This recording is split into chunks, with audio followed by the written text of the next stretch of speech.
Olá novamente, meu nome é Geraldo Júlio Pitzer Santos, sou professor aqui da Faculdade de Medicina de Petrópolis e hoje a gente vai falar também em relação à anatomia da mama, uma estrutura muito importante do ponto de vista clínico e cirúrgico. Uma estrutura importante não só para o ginecologista, obstetra e mastologista, para o médico generalista. Então é importantíssimo a gente compreender algumas noções da anatomia da mama que vai favorecer a interpretação de algumas lesões e vai direcionar o nosso exame físico em relação à sinotécnica mamária, certo? Bom, quais são os objetivos do nosso estudo de hoje? A gente vai, obviamente, localizar a mama no organismo, é uma aula de anatomia, então, tecnicamente, eu vou localizar a mama, onde é que eu encontro a mama no organismo, né? Eu vou compreender os seus constituintes, então, eu vou observar que a mama é composta por alguns constituintes, tanto anatômicos quanto histológicos, né? Eu vou compreender a estratigrafia do tórax, então eu vou observar a relação da mama com algumas estruturas principalmente vasculares e musculares na região da parede torácica anterior. Eu vou falar um pouquinho sobre a importância do exame de mama, a gente vai ter que compreender a importância desse exame, né? Identificar a vascularização da mama e a drenagem linfática da mama. Eu coloquei aqui em letras garrafais. É importante a compreensão da drenagem linfática da mama. Por quê? Porque a grande maioria dos tumores de mama, eles podem se disseminar por via linfática, certo? Então, eu tenho que compreender as cadeias linfáticas, né? As cadeias de linfonodos que circundam essa mama para identificar as possibilidades de disseminação linfática, né? E, finalmente, eu vou compreender as alterações anatômicas e histológicas decorrentes da idade. Uma mama na infância, ela é diferente de uma mama na adolescência, na puberdade, na idade adulta e na terceira idade. Eu tenho diferenças em relação aos tecidos histológicos desta mama que vão se modificar com o decorrer da idade, ok? Então, o primeiro slide, eu coloquei aqui um slide de uma parede torácica anterior, certo? Onde eu vou encontrar aqui um músculo chamado músculo peitoral maior. O músculo peitoral maior é um músculo localizado na parede torácica anterior, porém, ele é um músculo que eu chamo ele como sendo um dos componentes dos músculos do cíngulo do membro superior, é um músculo da cintura escapular. Por que isso? Apesar de ele estar localizado na parede torácica anterior, ele vai fazer uma conexão com o úmero. Então, ele se insere aqui no úmero, vai ser um músculo responsável pela rotação do braço, certo? Ele tem uma origem na região clavicular, ele tem uma origem na região external, tem uma origem também nos arcos costais inferiores, e essas três origens, né, vão levar uma inserção conjunta lá no úmero. Então, consequentemente, vai ser um músculo importante em relação à movimentação do membro superior, sobretudo a sua rotação medial. Nesse slide, eu vejo que o músculo peitoral maior tem uma certa relação com o músculo deltoide, que é o músculo do ombro. E eu vou encontrar um sulco, chamado sulco deltopeitoral, por onde vai passar uma veia, chamada veia cefálica, uma veia de drenagem superficial do membro superior, vai drenar o sangue lá para uma outra veia chamada de veia subclávia, certo? Observando essa imagem também, eu vou encontrar um outro músculo aqui, chamado de músculo serrátil anterior. Esse músculo serrátil anterior, assim como o músculo peitoral maior, vai ter relação, vai ter relevância com a mama, certo? A mama vai ficar localizada aqui superficialmente esses músculos. Um outro slide, né? Eu retirei, né, o músculo peitoral maior, dissequei ele, rebati o músculo peitoral maior e estou observando outro músculo, chamado músculo peitoral menor. O músculo peitoral menor também é um dos músculos localizados no tórax. Ele vem do processo coracoide, da escápula, vai se inserir na terceira, na quarta e na quinta costelas. É um músculo importante em relação ao movimento da inspiração profunda, dos músculos acessórios da respiração, certo? Músculo que vai levantar o gradil costal e favorecer uma inspiração profunda. Aqui eu vejo também alguns outros músculos, né, mais profundos, chamados músculos intercostais externos e internos, localizados nesta topografia, certo? E eu lembro, né, que eu vou ter a passagem nesta região, né, profundamente, né, ao músculo peitoral menor em relação a alguns ramos arteriais, certo? Algumas tributárias venosas vão passar por essa região, formando um grande tronco venoso e também ramos do plexo braquial. Então, lembrar que na axila, uma região bastante complexa do corpo humano, vou ter diversos ramos arteriais, que vão ser ramos da artéria axilar. Eu vou ter uma grande veia, veia axilar, que vai possuir diversas tributárias que vão chegar nela, e vou ter o plexo braquial, que vai atravessar essa região. Plexo braquial bastante complexo, né? E agora eu coloquei uma imagem, agora sim, no sexo feminino, uma imagem de uma mama, né? Poxa, Geraldo, mas era uma aula de mama, por que inicialmente você colocou um slide de tórax de um sexo masculino? Para a gente nunca esquecer que no sexo masculino também nós encontramos a mama, certo? A mama, ela está presente tanto no sexo masculino quanto no sexo feminino. Obviamente que no sexo feminino eu tenho um desenvolvimento da glândula diferente, né? Porém, 2% dos tumores de mama são localizados no sexo masculino. Então, lembrar que o homem também tem mama. Então, lembrar durante a avaliação na história clínica e no exame físico da parede torácica anterior do homem, que você pode encontrar também algum tecido anormal, né, mais desenvolvido do que o normal, inclusive lesões nodulares que vão ser sugestivas de tumor de mama, ok? Bom, aqui nessa imagem eu consigo identificar a mama propriamente dita e vou notar que a mama fica localizada anteriormente ao músculo peitoral maior, ou seja, uma estrutura superficial em relação à estratigrafia do tórax, né? Ela vai ser composta por diversos lóbulos de gordura, né? Eu vou ter a auréola, né, circundando o mamilo, né? O mamilo que vai ser um local onde você vai ter a drenagem das papilas mamárias, né, que vão trazer aqui a secreção produzida nos lóbulos em relação à secreção do leite.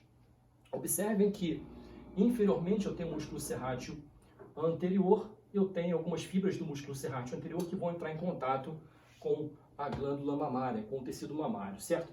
Lembrando aqui, eu tenho a passagem da veia cefálica entre o músculo peitoral maior e o deltoide, e observando também nessa imagem que eu tenho um prolongamento, né, em relação ao parênquima mamário, em relação ao tecido mamário, um prolongamento em direção à axila, que eu chamo de processo axilar da mama.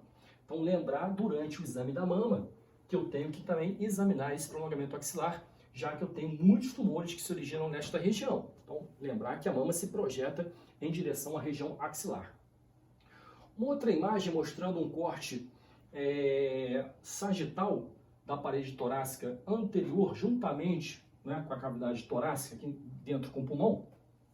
Eu vou encontrar aqui a pele, tecido subcutâneo, certo? Gordura principalmente, né? Eu vou encontrar as fáscias musculares, vou encontrar os músculos localizados superficialmente ao tórax, certo? Depois eu vou encontrar os arcos costais, os músculos que vão unir os arcos costais, né, mais profundamente, intercostal externo, intercostal interno, transverso do tórax. Eu vou lembrar que eu tenho arcos costais e inferiormente aos arcos costais eu tenho um feixe vasculo nervoso que vai atravessar a região nesta topografia. Então eu tenho o sulco subcostal, por onde eu vou ter a passagem de uma veia intercostal posterior ou anterior, dependendo da topografia, uma artéria intercostal juntamente com um nervo intercostal, né? Essa imagem é importante porque se eu tenho a mama nesta região, eu posso ter a disseminação local em relação a uma lesão tumoral e posso comprometer tanto a musculatura, posso comprometer o gradil costal, os arcos costais, e eu posso também comprometer as estruturas torácicas, inclusive pleura, certo? Posso ter uma disseminação pleural, levando inclusive um comprometimento dentro da cavidade torácica, causando uma repercussão mais drástica. Não é difícil de encontrar tumores de mama muito desenvolvidos, já que a pessoa, por diversos motivos, não procurou precocemente uma avaliação clínica, né, onde a gente, quando vai fazer o exame, fica impressionado. O tumor já está tão desenvolvido que já levou a comprometimento de gradil costal, já levou a comprometimento de pleura. Muitas vezes, uma paciente, por diversos motivos, pode procurar um médico somente quando começa a ter sintomas de falta de ar, de comprometimento pleural, certo? E, consequentemente, aí pode ser mais difícil de fazer um tratamento curativo, ok? Lembrando aqui, a vascularização da mama, isso é importante durante uma cirurgia, de uma mastectomia, tem que lembrar de uma irrigação e também da drenagem da mama, certo? A irrigação da mama, eu tenho aqui os ramos mamários, né? Oriundos da artéria torácica interna, onde você vai ter os ramos mamários mediais. Eu tenho aqui os ramos mamários laterais, que são oriundos da artéria torácica lateral. Então, eu tenho uma grande artéria na axila, que chama artéria axilar. A artéria axilar ela emite 6 ramos. Eu tenho ali a torácica lateral, eu tenho a torácica suprema, tóraco-acromial, subescapular, circunflexa anterior e circunflexa posterior do úmero. Em relação à vascularização da mama, na região axilar, importante eu notar que eu tenho a artéria torácica lateral. Essa artéria torácica lateral vai dar os ramos mamários laterais, que vão ser responsáveis pela irrigação lateral. Enquanto que os ramos mamários mediais vão sair aqui da artéria torácica interna, que também é chamada de artéria mamária, certo? Em relação a outras artérias, eu tenho as artérias intercostais posteriores, certo? Que são ramos diretos da artéria torácica aorta, né?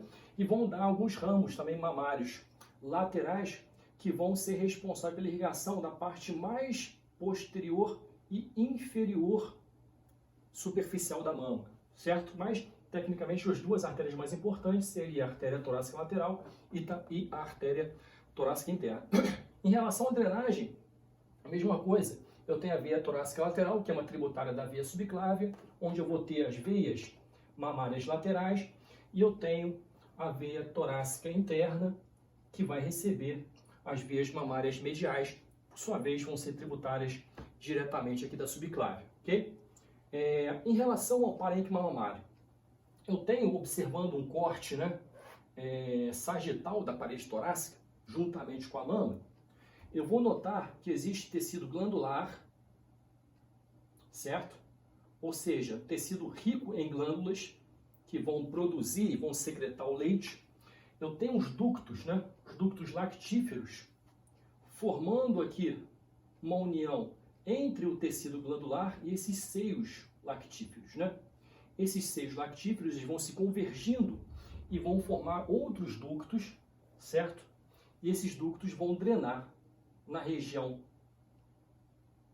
da papila mamária, nesta região que fica adjacente aqui, né, à auréola, na região da parte mais anterior. Então eu tenho a auréola lateralmente aqui na parte anterior, eu tenho o mamilo na parte mais central e nessa parte central do mamilo eu tenho a convergência aqui desses ductos lactíferos, né? E observem também que eu tenho circundando todo o tecido mamário uma região rica em gordura. Então eu tenho músculo, tecido adiposo, né? Tecido gorduroso nessa região, certo? Geralmente eu posso ter, no decorrer do desenvolvimento do indivíduo, uma predominância de tecido gorduroso em comparação com o tecido glandular, certo? Isso pode levar a uma certa repercussão na interpretação de algumas imagens radiológicas. Por isso que muitas vezes eu peço uma mamografia e a mama tem essa relação entre tecido gorduroso e tecido glandular bastante diferente para aquela faixa etária, e por isso que eu tenho que complementar o exame muitas vezes com uma ultrassonografia. Então, geralmente quando a pessoa vai ficando mais velha, eu tenho uma lipossubstituição do tecido glandular, então eu tenho uma mama rica em gordura. Isso me favorece a interpretação por exames de mamografia. Porém, se eu precisar fazer exame de mamografia numa paciente muito jovem, eu vou poder descobrir o nódulo, mas eu não vou conseguir estudar muito bem esse nódulo. Então, eu vou ter que complementar o exame muitas vezes com uma ultrassonografia, que é um exame mais específico em relação à interpretação de exame de imagens em relação a uma mama rica em tecido glandular. Observando também essa imagem, eu vou identificar que posteriormente eu tenho o músculo peitoral maior, profundamente o músculo peitoral menor. Eu tenho aqui os arcos costais, da segunda até a sexta costelas, certo? Que são as costelas em contato com a mama, e posteriormente ali eu já vou cair aqui na cavidade torácica, nas cavidades pleuropulmonares, ok? Mais um slide mostrando a importância dos linfonodos, importância da drenagem linfática da mama. Então eu tenho aqui, né, duas mamas e eu tenho os locais possíveis de drenagem, né, em relação a uma lesão tumoral. Eu posso drenar esse tumor, né, os linfonodos inframamários. Eu posso drenar esse tumor para os linfonodos paraesternais. Eu posso drenar para os linfonodos subclaviculares, localizados aqui na topografia da clavícula, ou posso drenar para os linfonodos axilares. A cadeia de drenagem mais comum em relação ao tumor de mama são os linfonodos axilares. Por isso que é importantíssimo durante o exame físico da mama que eu realize também a palpação dos linfonodos axilares, certo? Durante a semiotécnica mamária, né, obviamente eu vou colher uma história e depois da história eu vou fazer o exame físico, né? Não vamos esquecer que a paciente tem outros órgãos além da mama, então é importante identificar outras coisas também nesse exame, né? Inclusive se a paciente está hipocorada, se tem anemia, né? Se a paciente tem repercussão respiratória, cardiovascular, né? Como é que está a movimentação da musculatura. Então é importante eu ver outras coisas, não é só mama, não estou examinando só a mama, estou examinando uma paciente. Mas quando eu vou fazer o exame da mama especificamente, né? Eu faço a inspeção estática, a inspeção dinâmica, certo? A palpação da região axilar, que é importantíssima durante o exame de mama. Depois eu faço a palpação da glândula mamária. Faço também a compressão da auréola em alguns casos para ver se tem saída de secreção sanguinolenta ou secreção purulenta, que pode ser alguns indícios de processo inflamatório. Então tudo isso a gente vai aprender lá na ginecologia obstetrícia, mas pelo amor de Deus, chegar lá, lembrar da anatomia da mama, certo? Senão a gente vai passar vergonha aqui na área básica, né? O professor de lá vai ficar impressionado com as aulas de anatomia. Poxa, mas o Geraldo não falou de anatomia da mama. Não, falou, certo? Agora eu tenho aula gravada. Se ele me questionar alguma coisa, eu vou mandar a aula para ele. Falar, ó, a turma lá teve essa aula aqui gravada, certo? Então você pode pegar em relação a esse conhecimento que já vai chegar aí na ginecologia obstetrícia sabendo, né? Então, relembrando aqui, linfonodos que vão drenar a mama, né? Principalmente linfonodos axilares, certo? Esses linfonodos axilares, eles têm uma certa relação com o músculo peitoral menor. Então, se eu for estudar o músculo peitoral menor, eu tenho cadeias de linfonodos axilares que ficam localizadas medialmente, posteriormente e lateralmente ao músculo peitoral menor. Por isso, que muitas vezes, quando eu tenho que fazer um esvaziamento axilar durante uma cirurgia de mastectomia, eu observo a topografia comparada com o músculo peitoral menor. Poxa, mas quando é que eu vou fazer esvaziamento axilar durante uma mastectomia? Vamos supor, vamos pensar. O paciente tem um câncer de mama. Esse câncer de mama tem indicação cirúrgica, dependendo da histologia do tumor. Tem que operar essa mama, por exemplo. Eu vou operar a mama, eu vou procurar fazer uma cirurgia específica para aquela linhagem tumoral. Tem tumores que eu tenho que fazer uma cirurgia para retirar a mama toda, que eu chamo uma mastectomia total, certo? Tem que tirar a mama toda. E eu vou pensar, eu vou tirar também linfonodos da axila ou não? Como é que eu escolho isso? Geralmente tem uma técnica durante o ato cirúrgico, né? Onde eu faço uma injeção de contraste e observo se esse contraste, né, vai levar a um comprometimento do linfonodo na axila. Então eu pego aquele primeiro linfonodo que foi contrastado, certo? Por aquele exame daquele contraste, vou tirar aquele linfonodo, né, o primeiro linfonodo que ficar corado por aquele contraste em relação à topografia da mama, vou pegar aquele linfonodo e vou congelar e vou colocar no microscópio. Geralmente o patologista está dentro da sala também. Aí o patologista vai olhar no microscópio e vai falar assim, pô, tem célula tumoral aqui. Então se ele falar tem célula tumoral, o mastologista vai fazer o esvaziamento da axila. A cirurgia muda de figura. Uma cirurgia que duraria 40 minutos vai durar 3 horas. Certo? Por quê? Porque a dissecção e o esvaziamento axilar, ele é altamente complexo. Por que ele é complexo, Geraldo? Porque aqui passa diversas estruturas importantes, inclusive o quê? Inclusive o plexo braquial. Então eu tenho que ter cuidado para esvaziar esses linfonodos para não levar a comprometimento nervoso que vai me causar uma repercussão neurológica no membro superior. Eu tenho que tomar cuidado com diversos vasos que passam aqui, certo? Para levar uma mínima repercussão vascular. Senão o paciente vai ter alteração principalmente de drenagem, certo? Em relação ao membro superior. Então, lembrar que a axila é uma região bastante complexa. Esse slide aqui para a gente nunca esquecer o resto da vida do médico, que existem linfonodos importantíssimos na axila, que são os linfonodos axilares, que geralmente são linfonodos que são comprometidos durante uma avaliação de câncer de mama, podem estar comprometidos. Então, sempre fazer o exame físico da região axilar dos pacientes com alguma suspeita de tumor de mama, ok? Então, mostrando aqui novamente os linfonodos axilares, né? A gente vai ter aulas em relação ao sistema cardiovascular, a gente vai descrever um pouco mais o sistema linfático, mas já vamos lembrar que os linfonodos axilares são importantíssimos em relação à drenagem linfática da mama. Uma outra imagem mostrando aqui, certo?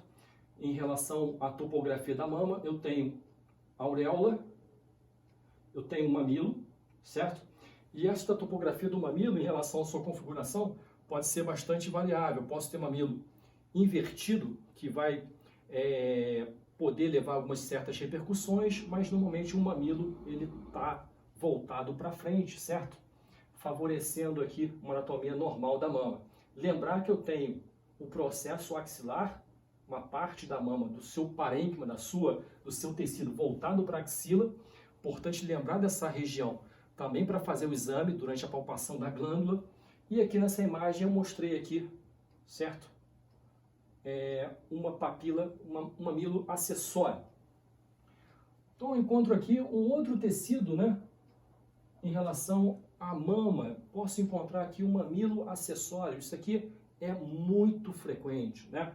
Na verdade, eu tenho uma linha que eu chamo de linha mamária, onde eu tenho a embriologia, certo, dessas glândulas mamárias, que no ser humano, essa linha vai sumir e vai ficar somente uma glândula mamária, né? Não tem outras glândulas no decorrer dessa linha.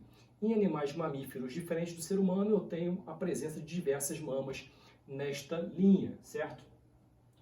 E se eu encontrar outro tecido mamário, eu posso dar o diagnóstico de politelia, certo? Que realmente não tem tanta repercussão assim.